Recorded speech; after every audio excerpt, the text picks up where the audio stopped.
Hey everybody, it's David Nemeth. I'm the writer and director of the film Role Model. Today we're going to be walking through one of the scenes of the film, one of my favorite scenes, and just kind of breaking it down for you to show you some of the thoughts and processes that went behind each shot and the scene as a whole. So let's get started. Let's dive right in.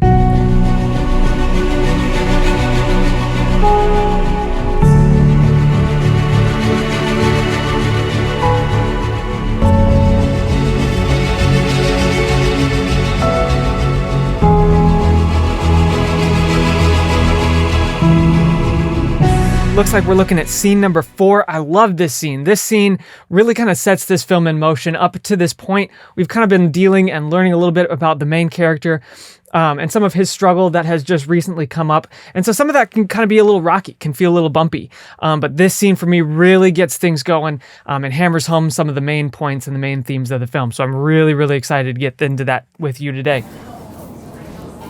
Is everything okay? Matt. So I love this moment here. Christina's character is originally off screen, and it isn't until she says his name twice and intrudes on his thought that she kind of comes into frame here. And you can see him refocusing onto her all of a sudden. But she isn't in frame at first, and he's kind of lost in his own little world, lost in what was happening up until this point. And so that really highlights that for that moment. Huh? Oh, sorry. Here, let me get this.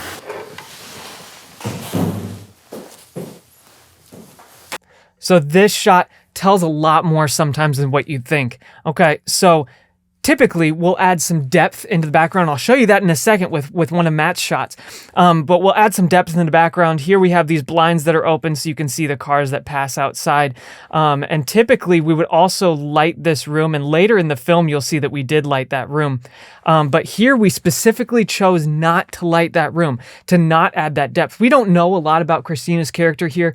And we didn't want as much depth in this scene. Also, it implies a lot more about their rocky marriage, as you'll find out later in this scene. And behind her here in this ill-lit room is a bedroom, which you'll find out later on.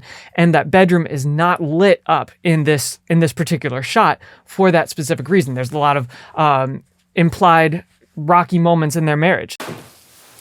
Are you ever going to tell me what actually happened to you? Like I said, nothing. Okay. So in every film, there's always a moment for the director, myself in this case, to learn from their mistakes. This shot right here is one of my mistakes. So if you'll notice here, compositionally, this shot does not work. This shot is terrible. Okay, so we have her head right here and him looking at her right there. That's the extent of the motion of this shot. Very boring, very dry. There's nothing going on here. We have a giant blank wall over here with not a lot happening, and it's just compositionally not very interesting to look at. So the way to fix this shot from looking back at it would simply be blocking. All you have to do is move Christina back here, and then the shot becomes more compositionally interesting and less empty space here on this wall. I'll show you that in just a second. I just had a rough day. Yeah, but I tried calling you.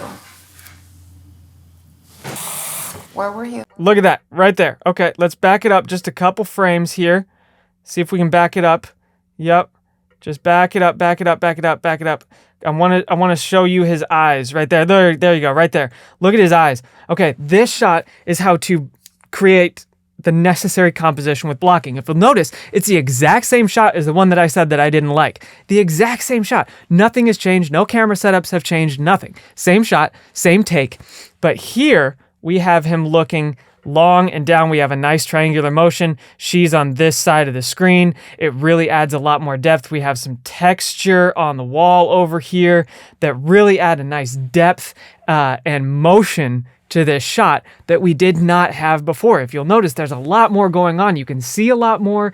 You can feel a lot more. You can feel his gaze. You can feel everything that's happening in this shot. Whereas the shot before just felt stagnant. It was very, very perpendicular. There was not much going on. And this shot has a lot much more going on. So that's called learning from our mistakes, how to block the shot a little better just to make it more compositionally interesting. I just stopped somewhere on my way home from work. Just didn't feel like talking. So now if you'll notice a couple things with this shot here, I love how our editor, Brian White, he did a lot of this, and we'll discuss this more in this particular scene, but a lot of what he did is not cutting when instinctually you'd want to cut. She said a few words during that shot, and in the beginning of this shot, Matt was right here. And if you notice, that's now out of focus. We've just tracked with him the whole way and brought him into this shot, which was his original shot. We haven't moved camera setups. We haven't done anything else, but blocking makes that shot interesting, keeps us involved, engaged in the character, engaged in the motion that's going on. You'll also notice here our DP, Josh Harbin, did an incredible job with lighting. I told you I'd talk about this in a second. And look at the texture on this wall, which we kind of briefly mentioned before. Look at the texture on that wall. We looked at that wall, and I mean, you can see, there's some wallpaper, there's some design on the wall. It's kind of interesting. But as you'll notice from that shot that I didn't like, there was one wall that had texture and one wall that didn't. They both had the same wallpaper, but one wall felt a little more texturally interesting. This one adds depth. So our DP grabbed some lighting. We have the moonlight here on him, on his shoulders, and we have this lighting coming in here from the outside his key light.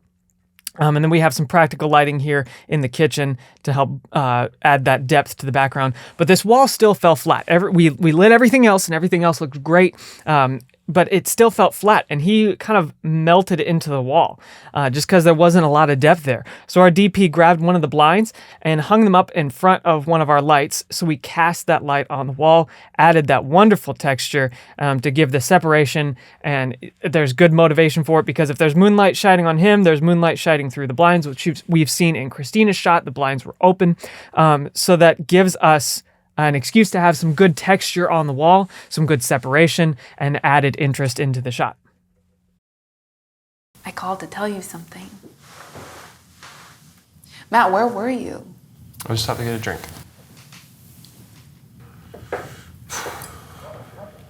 All right, now if you'll notice here, something that I kind of hinted at earlier, our editor, Brian White, does a great job of restraint on the part of editing. A lot of instinct would be to every time somebody talks, you cut to them. You cut back, cut back, cut back. Every time, shot, reverse shot, every time somebody speaks.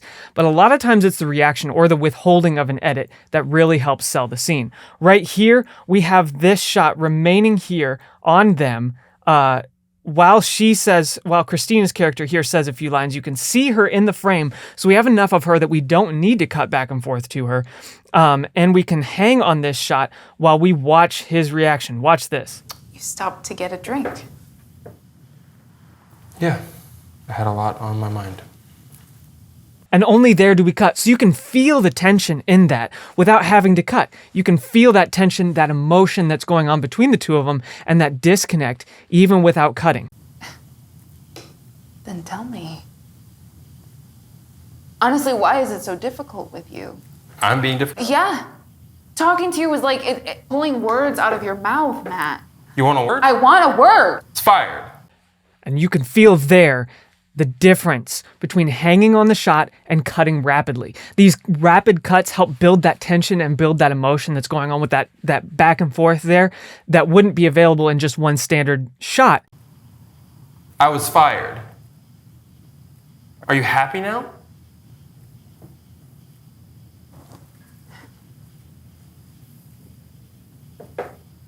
Again? Oh, here we go. What was it this time? Why is it always my fault? I mean, 4 jobs in 2 years, Matt. And what about the replacement wedding?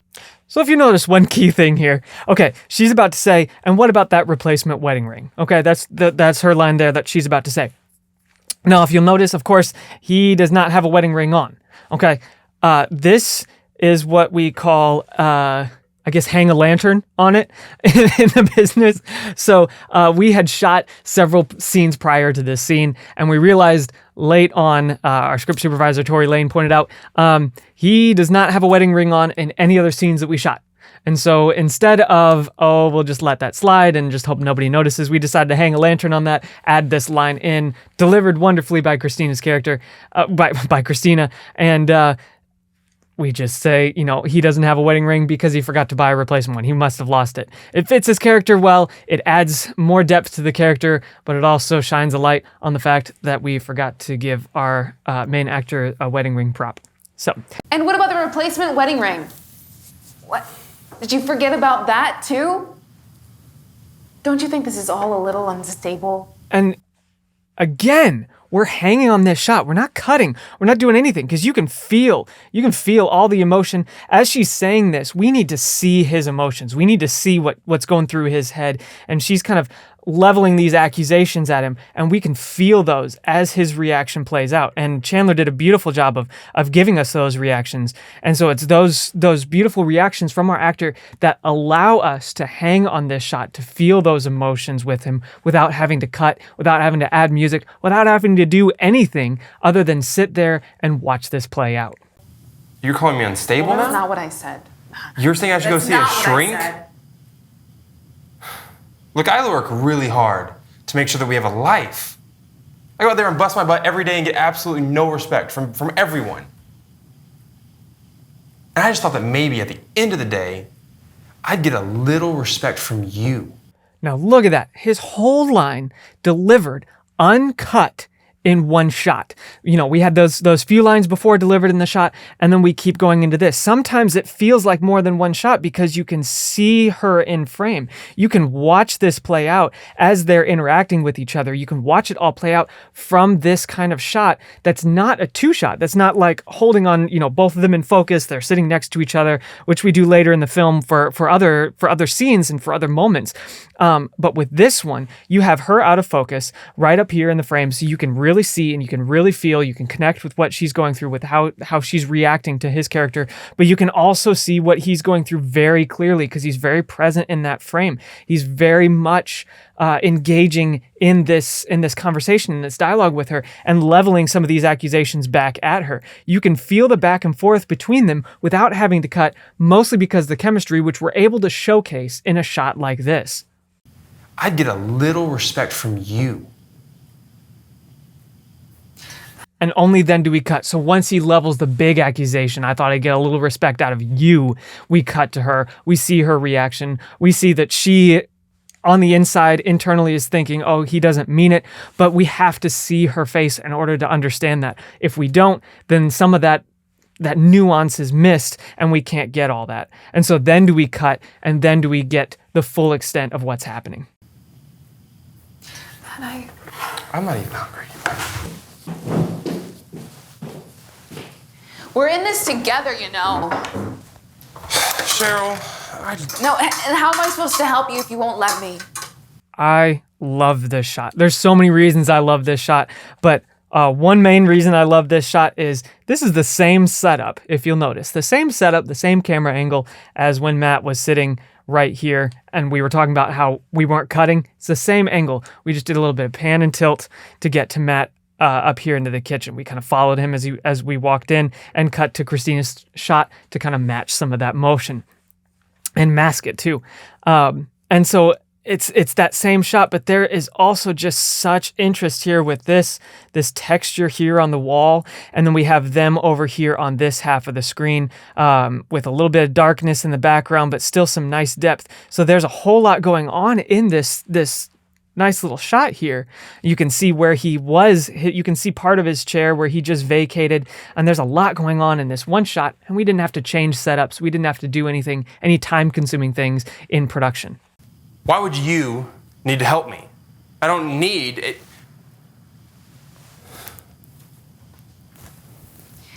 And then we cut and we come into the kitchen with her. And we come into the kitchen. We see, and again, in the background, a lot of this is about depth. We have these blinds open here in the background, so occasionally you'll see cars pass. You'll see the white and the red lights as the cars pass to add that depth and that interest into the background. But we come into the kitchen with them, and we can see that practical light from there shining down on her and the wonderful little fill light back here. And you can kind of feel that emotion, but we're going to come into the kitchen with them. You'll need my help someday. Cheryl,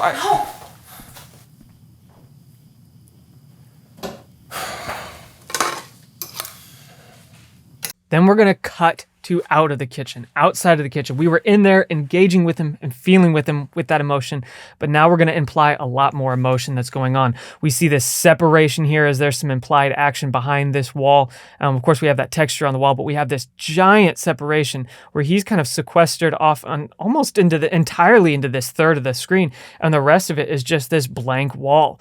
And we have a lot of implied closing off, a lot of this confining and almost claustrophobic feeling from a shot like this, that we can really start to feel some of that emotion as he's feeling that emotion as well.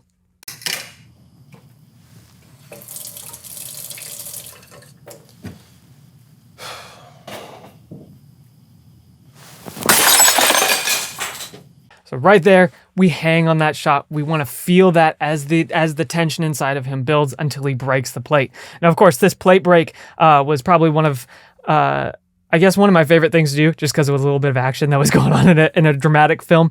But the plate break was a lot of fun to do. It was especially fun because it was a plastic plate, not glass, so it was plastic. So some of that sound is added in post to help it kind of sell that sound. But man, a lot of that sound is actually natural sound from the plate breaking, even though it was plastic. But my favorite part was when Chandler took the plate, and you'll notice here on the counter, this is where he originally tried to smash the plate. And so he turns around and he tried to smash the plate, and that plate just would not break. First time he does it, the plate just stays completely intact, and he just laughs because, it's just vibrating in his hand.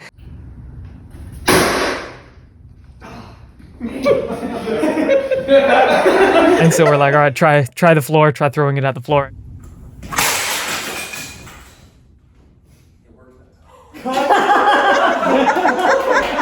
And he reached down, he smashed it. We got a close-up shot of the second plate that we had. We had 2 plates, so one for a master wide and one for a nice close-up, which we didn't eventually use because he missed his mark, which is another story altogether. But I think he hit his mark pretty good, but I think our DP was just a little bit off on the camera.